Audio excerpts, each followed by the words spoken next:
Ma question est la suivante. Si une personne n'a jamais été exposée à l'Évangile, n'a jamais entendu personne lui parler de l'Évangile, et qu'elle meurt sans entendre l'Évangile une seule fois, sans entendre que Jésus sauve et est mort pour elle, comment Dieu va-t-il les juger? Ok, la question est la suivante. Comment Dieu va-t-il juger les gens qui n'ont jamais entendu l'Évangile de Christ? Je pense que la Bible indique que Dieu juge les gens sur la base des informations dont ils disposent. Il les juge sur la base de la lumière dont ils disposent. Donc ceux qui n'ont jamais entendu parler de Christ ne seront pas jugés sur la base du fait qu'ils aient placé leur foi en Christ, ce qui serait manifestement injuste. Ils n'ont jamais entendu parler de Jésus, comment pourraient-ils placer leur foi en lui? Plutôt Paul dit dans Romains 1 et 2 qu'ils seront jugés sur la base de la façon dont ils ont répondu à la révélation générale de Dieu, dans la nature et dans leur conscience.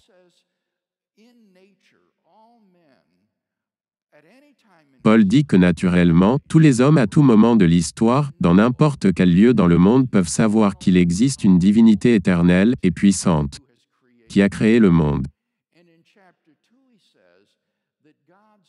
Et dans le chapitre 2, il dit que la loi morale de Dieu est écrite dans le cœur de toutes les personnes, même ceux qui n'ont pas les lois de l'Ancien Testament. Nous faisons par nature ce que la loi exige. Nous avons une compréhension instinctive du bien et du mal.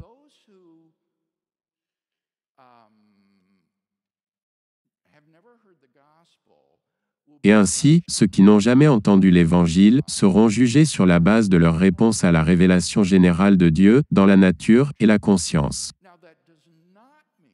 Maintenant, cela ne signifie pas que quelqu'un pourra être sauvé en dehors de l'œuvre de Christ.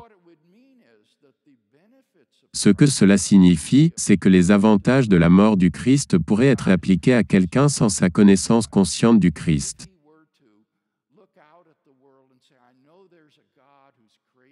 S'il devait regarder le monde et dit, « Je sais qu'il y a un Dieu qui a créé tout cela », regarde dans son propre cœur et dit, « Je ne suis pas à la hauteur des exigences de la loi morale de Dieu », et qu'il se remet lui-même à la miséricorde de ce Dieu et demande le pardon,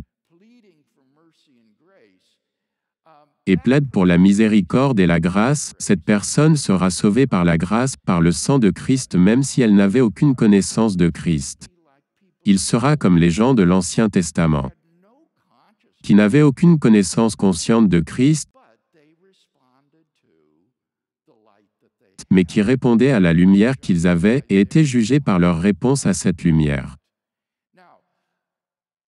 Maintenant, cela soulève toutes sortes de questions.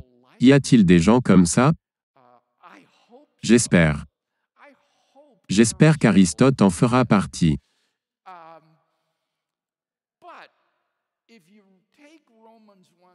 Mais si vous prenez Romains 1 au sérieux, je pense que vous devez dire qu'il n'y a pas beaucoup de gens comme ça.